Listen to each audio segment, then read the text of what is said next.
It's extraordinary what people say they saw at Ford's Theater that night. John Wilkes Booth was a megastar. The American political climate has always been rife with division, but even juxtaposed against today's polarized environment, it has never been nearly as divided as it was during the Civil War. I'm Alec Baldwin. This is a story that shows how the lines are so often blurred between hero and villain, immortality and infamy, justice and vengeance, and how in that respect nothing has changed today. Listen to The Ides of April, starting July 23rd, wherever you get your podcasts. Pie in the Sky Media. This series contains adult language and descriptions of graphic violence throughout. Listener discretion is advised. We are live. 3, 2, 1. Hello and welcome back, Criminal Mischief Nation, to another bonus episode of Criminal Mischief with Carolyn and Branden. I'm Branden. With me, as always, we're lucky to have her, but we don't deserve her, Carolyn Osorio. Hello, Carolyn. You shook your head on that one, like, I don't know about that, Carolyn. I don't know about her. I mean it. Do you have any Halloween candy left? You know what?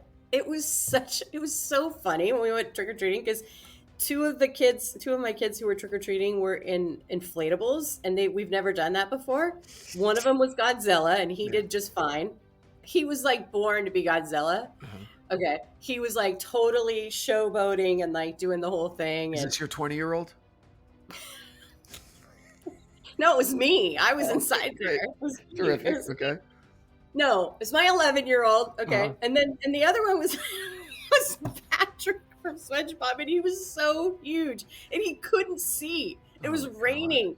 And it was like I had to hold his hand. We all had to kind of take turns guiding him because he couldn't see the stairs. And so then his pillowcase got all twisted and jacked up, and then it was falling out. Anyway, it was an adventure, but it was kind of fun. It was kind of like, when you have that manic kind of crazy, like you're soaking wet and you're just like, everybody's laughing and it's just like, oh, fuck it. It was like that. There was in LA every year in West Hollywood, there's like a million people show up for this about a half-mile stretch of Santa Monica Boulevard, right in the middle of Boys Town and like the gay neighborhood in West Hollywood. Okay.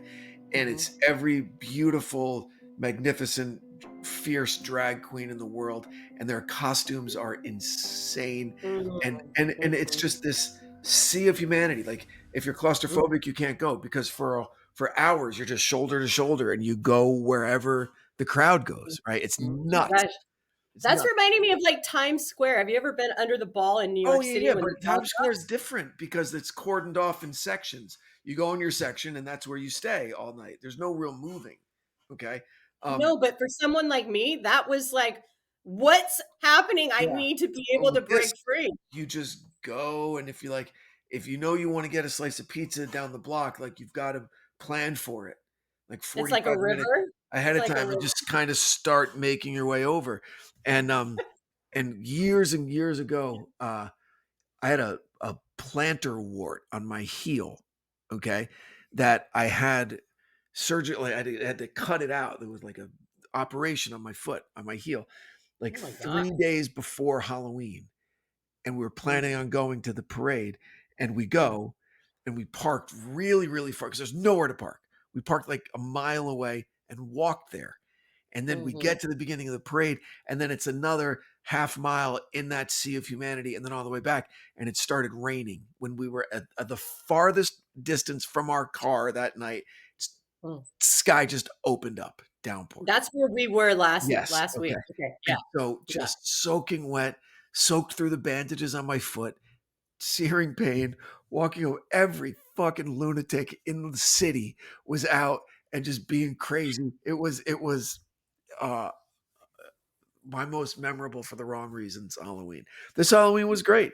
We went to this great neighborhood with a ton of haunted houses and great candy and good group of people. It was a lot of fun. But I'm glad you had a good time. Yeah, I didn't dress up. I played the I played the dad, staying really close to all of the kids because that's kind of dad that I am, not letting them I was like, you played? I not, think that's you. not letting them wander off. But we had fun. We had fun. Well, that's great. That's Yes. great. So, Um, all right. So, yeah, update on this on the bizarre love triangle. You mhm. nailed it. Yeah. You nailed Yeah, it. You nailed I it. nailed that. And there were only 3 or 4 different pronunciations of the woman's name in this I one. knew So, you were going to say that. And you know what? I was cursing you as well because I went through Magahala Ahes. I think you said I that one. I, I was calling him Brandon. And Yeah. I was like, oh my God. So I had to go through. It's Brendan. Yeah, you missed 1 or 2. Are Yeah. you kidding? No, I'm not kidding. It's really funny. Yeah. Okay, well, I actually like anyway. Yeah. It was tough. But yeah, I mean, I pretty much nailed it. I will have to say. Yeah, so it's strange. What do you think her deal is? Like what kind Okay, of well, first of all, let's just get all the alleged out of the way. He hasn't, he still has his day in court. Um, Sure. But she's she copping to put something. She's admitting this because she participated in ending someone's life. Right. he basically laid it out the way that they lied, is it lied in wait? Laid in What is wait. that? Laid in wait? Yeah. Okay. And so what they put together was exactly what she said she did. Right, but I So mean like she um did some of the stabbing or she did some of the shooting. Like she actually got her she hands dirty. didn't she she didn't do the stabbing. He, according to her, Yeah. she alleges, I mean, it's hard because this hasn't been adjudicated, so it's hard to but what she's saying, it sounds like, is that what he's being charged with is murdering his wife, and that what she did, her part in it, was that he shot him in the head Yeah. and he was down and he was still moving, and then she shot him in the chest, which is sort of what she had told the police in that body cam footage, that she did shoot him in the chest, but I mean, for totally different reasons. Obviously, it wasn't Yeah. an intruder. They knew that he was coming. They had It was a planned the murder. whole thing. Right. Right, it was a murder. So, Premeditated. yeah, so it's going to be interesting to see. But I mean, obviously, at his trial, the prosecutors are, I mean, the defense team is going to be like, "Hey, she's getting a get out of jail free card here. How can we believe anything she's saying because Of she's course. And getting to go home?" that's the You know? legal conundrum that prosecutors who make deals find themselves in all the time. But they still keep making deals. So obviously they must think that the jury pool is used to it, right? And Mhm. it's not immediately an admission of guilt because they would probably do the same thing, right? Mhm. Like, yeah, I get it. I get it. I would probably cut a deal and cop to something, to lessen a prison sentence. Okay, I get it. It's human nature. So I think that's why they still do it. But what I didn't know from episode 103, Mhm.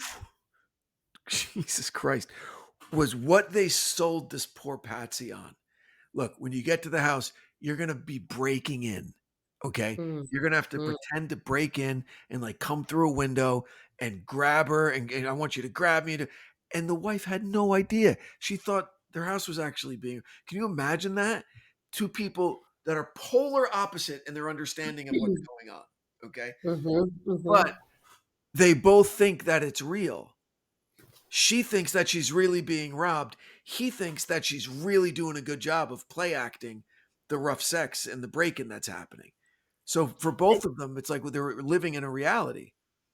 That's what I was saying in 103. I got that. I I didn't get got that. that. Right, where they were both in their own, like, they're both victims, but they're in completely different universes. Yeah. He did not, there was no, that's what gave the investigators kind of pause, because there was no signs of forced entry. There was basically, But the they told door him to was break open. in.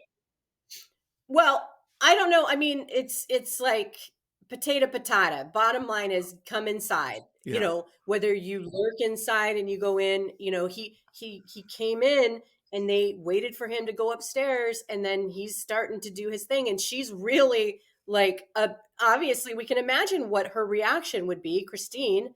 and he's thinking she's totally into it, and then all of a sudden these two burst in and they act like they're surprised, and he's like, hey, I'm a police officer, whatever. That's not exactly how he said it, but you get the Wow. gist. Yeah. And then, I mean, that's what it's just so horrific if it ends up being, if he's guilty of this, if he's found guilty of this. And on top of that, like, I don't know how you reacted to the I actually watched it, so it's a different vibe, obviously, than when you just listen to the body cam footage, right? Oh, But like the acting of it is like, she was doing work. She was doing great. She had those cops. They believed her. I saw something different, What'd you but see? obviously, I just felt like she was in over her head, and Yeah, like, but see, for me, that worked. She was exasperated. She was freaked out. really, She didn't know what was going on, and that's how yeah, someone, I think, would actually be reacting to something like that. yeah, She's a foreigner. She doesn't have complete command of the language, right? So there was that little bit of mhm, hesitation when she was mhm, trying to answer. Like I yeah. personally, I bought it. I bought it, and then I looked That's up, so interesting. yeah, That's and so then I interesting. googled her to see what she looked like. Um, because the accent was doing it for me, you know what I mean? And so I was like, what does she look like? You know? Um, I but think this whole thing was doing it for no, you you. know what's Okay. funny? This is what I wanted to tell you. So I used to work with a guy years ago, and I'm not kink shaming anybody at all. I used to just sit there and listen to this guy's stories because he and his Mhm, wife were into this like role playing stuff, and he would tell me uh, mhm, they would play a game called they would play a game called Naughty Burglar, okay? mhm, Which the wife would never know when it was, but mhm. every now and then she would come home and all of the lights would be out, okay? And her husband would be somewhere in the house with a ski mask on, otherwise Oh my otherwise god. completely naked, okay? With a fake knife in his hand, like a rubber, like a prop knife, okay? And he would just be waiting somewhere and scare the crap out of her, and then they'd have like crazy rape sex, okay? And he was like, yeah, and I was like, yo, what, really? He goes, listen, I mean, that's what we both kind of figured out early in our relationship. We were both nervous to talk about what our kind of kinks were sexually. And when we both found out that, like, oh, and you're into that, we're perfect. We're perfect for each other. And then they just come up Mhm. with all of these role playing games to keep the sex life, keep it And and interesting. and I think and I think that you make a really good point with that, Brandon, because that's what made him feel confident to do that. Because obviously, there's enough people out there Yep. that are into this that you because you could look at it and be like, "Are you kidding me? You would feel comfortable to pretend to go into someone's." I mean, like, so it Yeah, has to sure. be. That's par for the course. That's introductory. This was gonna be the first time that they were meeting. Okay? That's like Oh, novice. That's 101. Okay, let's hmm, get this one out of the way, right? And make sure hmm. that we're compatible with these games. Yeah. So I hadn't thought about that guy in gosh, 20 years. And I hope they're still doing it. I hope he's somewhere right now, stark naked with a ski mask on, Oh my god, with a rubber knife. It's like with a a fake rubber knife, just waiting to scare the I shit out of just his wife. yeah, I mean that just would be like, you talked about those jump scares at Fright Fest, when Oh you were gosh, I mean screw those that people. Those people are masochists. I Sadists. know. Excuse me, Just sadists. imagine like you don't know, and they must not have children. Well, You're or they because how all have kids, and it's what they wish they could do to their own children. Okay. what? No, no, no, no, no, no. I'm talking about the couple that Oh, the like couple. Right, right, right, I'm right. talking about No, the couple. back then they didn't have kids. They You can't have that with kids, because unless it's like they're out of that. But listen, I got another friend up north who he's kind of like a gigolo, right? Like he's there's like a website for it where he's welcomed in to marriages as a third sexual partner, right? Either Mhm, because sometimes the men are impotent, but the wife and man still love each other, and the wife needs to be satisfied, and the guy's okay with, like, he has like regular clients like that, right? And a lot of times when I get to see him, right, it's when the children of whatever couples he's working for, when their kids have like travel soccer games and they're in a Mhm, hotel. Okay. He mhm. goes, "Hey, I'm going to be in LA working this weekend." I mean, it's a job, right? It's a job for him. And I'm like, "Oh, cool." He goes, "Yeah, we're staying at the Hilton near the whatever, blah, blah, blah stadium." And like, "Oh, all right." It's funny that you're calling it a work trip, but okay. I mean, You know, I think that there's just a lot that goes on behind closed doors, obviously, there and is, that's and I say more power to them, right? If yeah, everyone's consenting adults, and absolutely. if it keeps the temperature up in the relationship, then fucking go for it. Great. This Friday, Jamie Lee Curtis and Lindsay Lohan are back to switch things up in Disney's Freakier Friday. Totally. Yes. It's an absolute riot, and the only movie that can be described as So much weirder than the last time. What last time? it's the frequel You ready? we've been waiting for. That absolutely slays. What deeply out of touch old person came up with that? You did. Wow. Don't miss the comedy event of the summer for all ages. Disney's Freakier Friday in theaters this Friday. Get tickets now. Rated PG. Parental guidance suggested. Hey, I'm Bruce. And I'm Jeff. We're here to tell you a little about our new podcast called Taboo Treasures. In Taboo Treasures, we explore the human obsession with objects of extreme rarity and infamy. Yeah, we're going to get into Barbie, and Hitler, one-of-a-kind soccer ball, And of course, drugs, guns, murders. and cults. We hope you'll join us and learn a little and maybe even laugh a little while we tell you some of the stories behind the stories you only think you know. Great. Yeah, it's just this case where this poor guy. See, but right, but to your point, I think it's so much more common than squares like us are aware of, right? That they knew it was like, "Oh, we'll be able to find someone in 10 minutes. We'll go on this kink site and here we go," and boom, boom, boom. I was like, "Yeah, sure, I'll do it. Let's go." You know, it was, I keep thinking of in the movie, God, which one was it? Was it Old School in the beginning? Knock Mm. at the door. Yeah, I'm here for the gangbang. Right? And they're like, the husband's like, "What are you talking about?" And that's how we found out that his wife was in like a swingers club without him. And it was so, and this the way the guy showed up, like, "Hey, yeah, like I'm here for the poker game. Yeah, I'm here for the gangbang." You know, so it's that common that we're not aware of it, but that they were able to dupe someone into it probably fairly There, easily. it seems like fairly easily. Yeah. Yeah, yeah. I mean, it's it was what I also didn't show with this video was Juliana and how she kept wanting to go to the little 4-year-old. And Mm. like it was so awful knowing that she had something played a part in this and she's comforting this little girl who trusts her as her nanny And she was and complicit. Yeah. she was in on it, It's evil. you know? It just it's Wow. just, you So what do you know? think? What do you think happens? I think the guy pleads out. I don't know, where are they? Virginia? Can you get the needle still in Virginia or no? No, he's no, but I don't think this guy. I think this guy is so arrogant, Because he's a cop. so arrogant, and he thought he could just be like, overthink his way out of this, and that they were just like, oh, he's a cop, he's one of us, and yeah, this happened. I mean, I'm not saying that didn't happen, obviously. How much of it is? How much do you think? All right, as far as the girlfriend's concerned, okay, Mhm. because that was fairly egregious. That shortly after she moves into the main bedroom, picture on the nightstand, That's social stupid. media. I mean, that's I so just it's so stupid. It's so stupid. Um, it's just so cocky as all hell, so that was my right? question. Like, what is she like? What's in her deal, right? Like, what? First of all, what was she getting from Brendan, right?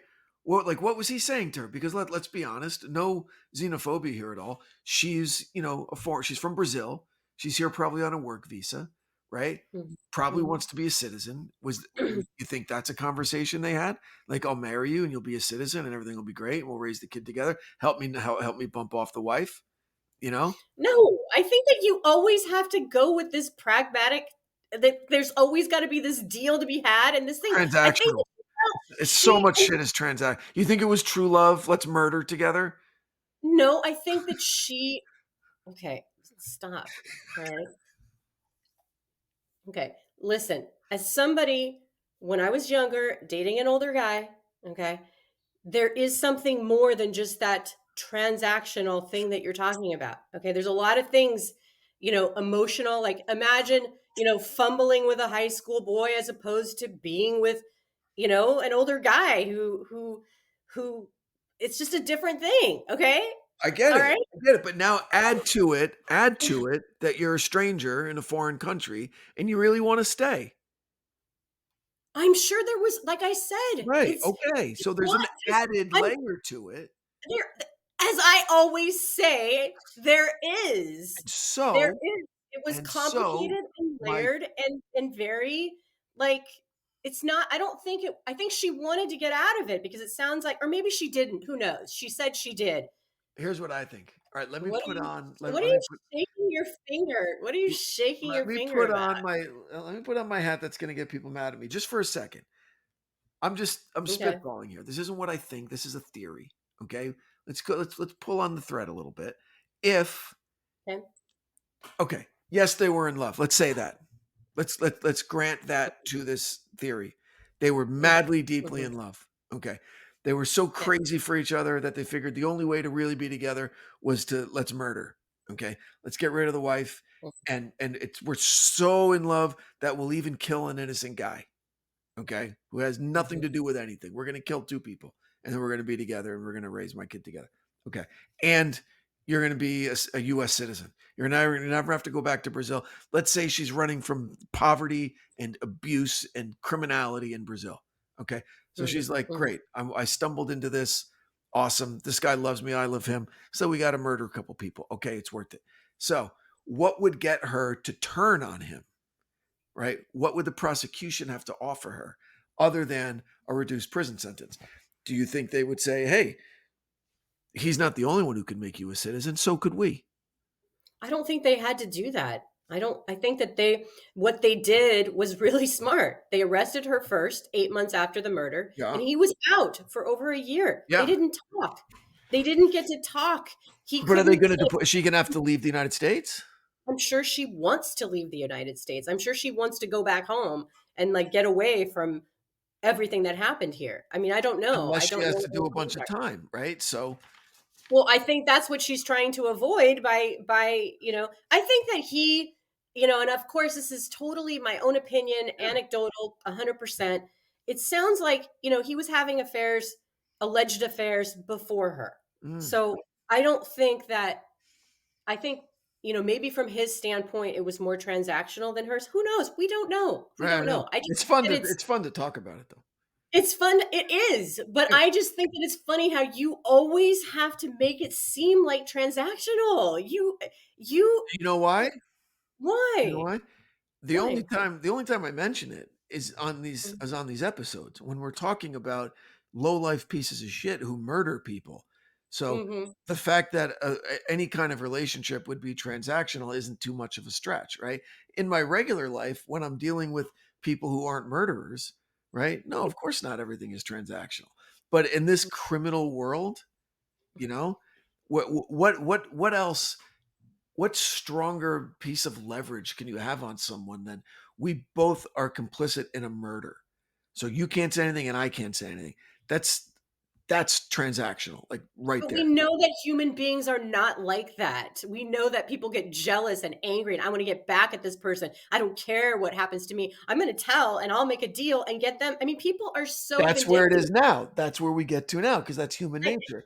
And Absolutely. I think it's also human nature, the transactional kind of world of relationships when there's more at stake when they're not young 20-year-old kids like wow we have no strings attached and we love each other and let's go at this together, you know.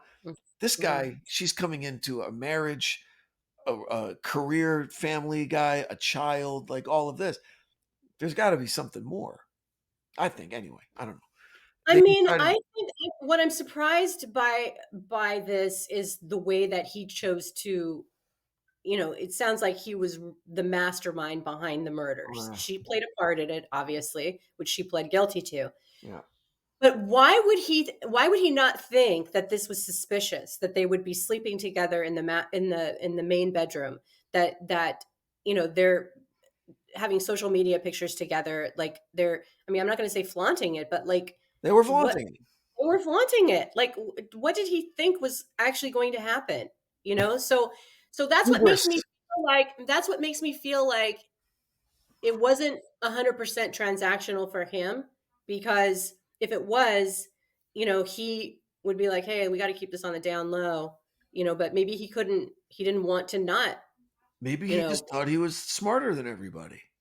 and that's why I think he won't plead guilty to this. I think that he definitely has that, based So, on. so he'll go away for the rest of his life. That's cool. As he should. Mm-hmm. Yeah. As he should. Anyway, Wow. I think that Well, we'll have to so see his what trial happens. starts when? Um, I think it starts in February. Yeah, February 2025. All right, cool. Well, we'll keep an eye on it. Stay Keep an eye on it. tuned. But I We'll keep it. appreciate the update on the case, and that's gotta it's up there with one of the most creative alleged murder setups that I've heard of. Because I mean, think of all the boxes it checks, but I don't think they were fully successful in this. But if you think about it, you would have a forced entry, right? You would have probably marks on both of them, like they were fighting, because it was part of what was agreed to sexually, right? Like, yeah, break in and attack me and make it real, like all of that. Gosh, what a perfect crime. I know, but as we know with these crimes, there's no perfect crime. You Yeah. always make a mistake. Is it Things close? always See, like there it's are like perfect crimes. There are. no, okay, but it's like chaos theory. You can't control all these different. You I think you think can that there figure is. everything I out. think honestly, I've been thinking about this a lot, especially since you and I've started working together. I think how many unsolved murders there are out there, and how many of those are because the perpetrator actually thought of everything and got away with it and got away with the perfect crime. I bet there are thousands of those. And didn't tell anyone. Of And there's course. and has no I'm talking about crimes where the person is connected to the victim. Yeah, It's sure. different when it's a stranger, because when it's a stranger and you just, the long haul trucker thing, No, you I get know, it. I think there are. I would bet you that there are thousands of both. Obviously, Mhm, more of the random ones. Okay, mhm, but I bet mhm. there are tons of people who actually thought of everything and got away with it and didn't leave evidence behind and perfectly covered their tracks, had the perfect alibi, had all of that. There are. But I mean, and here's the other thing too. It's like he would have to trust her that she would be able to keep her shit together and not fold. Yep. And being a cop, you would think that he would be like, okay, can I trust that this person can handle all this pressure and Yep. stress? That's You know? that's the stupidity. What's that? Two people can keep a secret if one of them are dead, right? You've heard that. Yeah. Yes. Yeah, and that's what it is. That's what it It is. just So I'm doesn't sure. it doesn't make sense. Yes, and I think this goes back to his like I missed my calling of being a writer, and I'm just going to create this and get away with it. Like I just think that it was like, Jack the Ripper, perfect crime. yeah, Never caught him. yeah. Yeah. And then that there's not going to be tons and tons of press coverage on this, and that it's going to grab headlines. Like he had to have known that. Yeah. Nobody's going to let this type of a crime go, especially with all Yeah. the salacious details. Because he doesn't have the Yeah. humility to see. I think that's what it requires. It requires a deep sense of humility that you're not the smartest person in the room. Okay. Mhm, And mhm. that's what will allow you to make sure that you cover all your bases, you know? But look at the Revenge of the Nerds, the other episode that we did, where the guy Rothstein had to drop that breadcrumb to keep, You yelled at me when I called it Revenge of the Nerds. You got mad at me. No, I didn't. I said that was generous because it was. I said that was generous. Yeah, he had to let people know. He had to let people Had know. to let them know, right? No. Yeah. You just got to be smart. You got to be smart. And I go back to, I live down the street from that prosecutor for the Justice Department years ago when he said, if you can get away with it, rob a bank one time and never say a word, and we will never find you. Well, and that's what happened to that other case that we covered, where the guy was with the perfect golf swing. Yep, the guy got away. Got away with it. What happened though? He had to not pursue what he wanted to pursue, and he had to, I'm not saying there isn't a cost to the person doing it, because now we're getting into Dostoevsky with Crime and Punishment, like what's worse, committing murder or getting away with it, right? I mean, that's what's explored there, And so there's always a cost for it. But what I'm saying, just in terms of the criminality of it and about getting caught or not getting caught, I think there are such things as the perfect crime. Much more than I think we should really think about it, because it would scare us. Yeah. Yeah. This was by far the perfect crime. But man, it had the makings of a great setup. If they could only pull that off, if they could. The guy is so fucking twisted and so evil that he would think, this is what I'm willing to do to get out of this marriage and destroy my wife. Here's how it could have worked. Here's how it could have worked. You ready? If there was like a nanny cam or something, or like, people have cameras in their houses now everywhere, right? A nanny cam that was capturing that. It looks like this guy playing the role, breaking in, attacking this woman. She doesn't know what's going on. He thinks she's playing her part exceptionally well. Okay. So there's video proof of it. Okay. And then the homeowner, the husband, interrupts in the commission of the crime. He shows up. He happens to be a cop. He draws his firearm and he shoots. Okay. And in the crossfire, his wife catches a stray in the head. This is all like on paper. Yeah, that's what he was thinking. But like in why real involve life, the girlfriend? That's the weak link. I just think that there was just like, they wanted to be in it together. He wanted to have her. Oh, back to the they loved each other nonsense. Fine. They wanted to be in it together. Oh, geez. No, I don't mean like that. I mean like they wanted leverage on each other. No, I just think that they were just. I think people get caught up in stuff, and I don't know. I just think it's pretty. I think this is complicated, and I just think that human beings are complicated and we're terrible. I know, we're awful. We're perverts. We're terrible. It's the worst. It's the worst. Anyway. Well, listen, great job. I thank you for the update, and we'll keep an eye on it. So, Nation, hope you enjoyed this. Head on over to Apple Podcasts and please rate and review the show. It helps us out a ton. And consider supporting the great companies that support the show, because we couldn't do it without them. Carolyn, anything you'd like to add? No, we will see you next week. You got it. Thanks, everybody. Stay safe out there. From Cloud 10, Criminal Mischief is a pie-in-the-sky production recorded in the beautiful Pacific Northwest. We're produced by Brandon Morgan and myself. Music by Soundstripe. I'm Carolyn Osorio, your writer and host.